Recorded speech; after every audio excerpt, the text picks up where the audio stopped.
As lições do mestre. Praça da Paz Celestial. Pequim. O mundo inteiro assiste cenas de horror. Soldados disparam contra manifestantes. Tanques esmagam corpos, até o momento em que um jovem sozinho detém-se entre uma coluna de tanques. Pela lógica ocidental, o que vivia a seguir jamais seria exibido em horários nobres na TV. Mas o que acontece surpreende o mundo.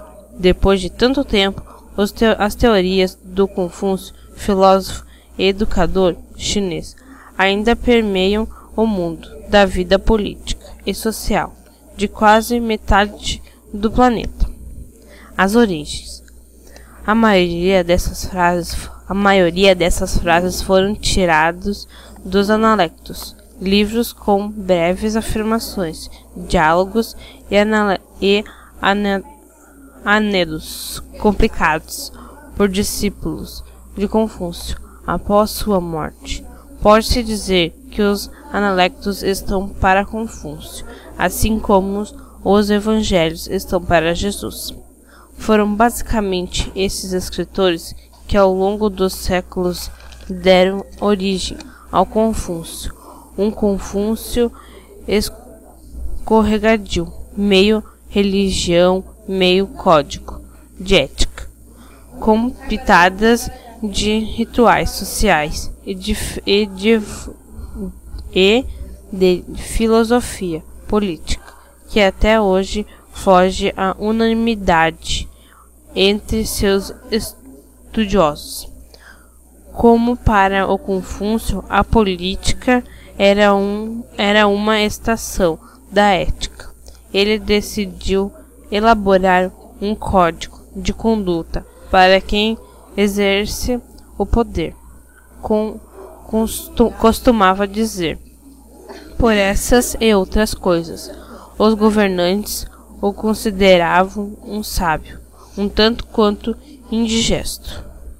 Apoiado nessa filosofia, o mestre afirmava que somente cavalheiros que possuíssem qualidades morais e éticas alcançados por meio de uma rígida educação poderiam escrever o poder.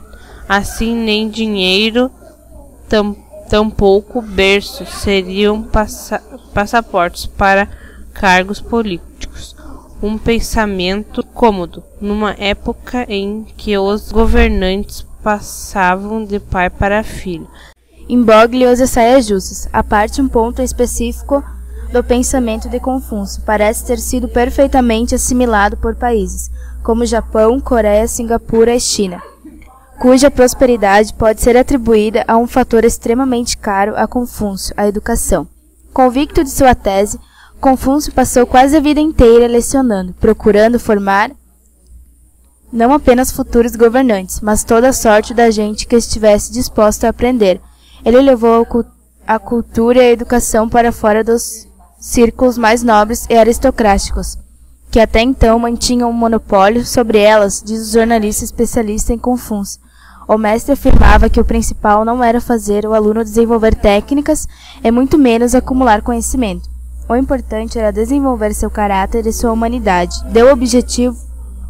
Seu objetivo era formar homens de reputação impecável, que ao se tornarem membros da burocracia estatal, ajudariam a construir o estado ideal.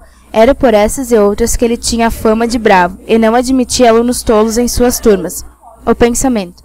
Aos discípulos que lhe perguntaram o que era o rei, o mestre teria respondido: a principal virtude está em amar o homem, embora ao passar do século o confucionismo tenha se tornado uma religião para muitos um pouco diferente das demais. É verdade, uma vez que não há corpo sacerdotal. Por exemplo, não parecia ser essa a intenção do mestre, boa, verdadeira vocação à política. Dizem que outros sinais misteriosos também teriam aparecido. 5 vigiavam o céu até o romper da outra para evitar que qualquer influência maléfica perturbasse as primeiras horas do recém-nascido. Fundada por taoísmo, Leã também tinha as origens envolta em misticismo. Diz a lenda que o mestre teria ficado 81 anos no ventre de sua mãe. de onde saiu já velho e sábio.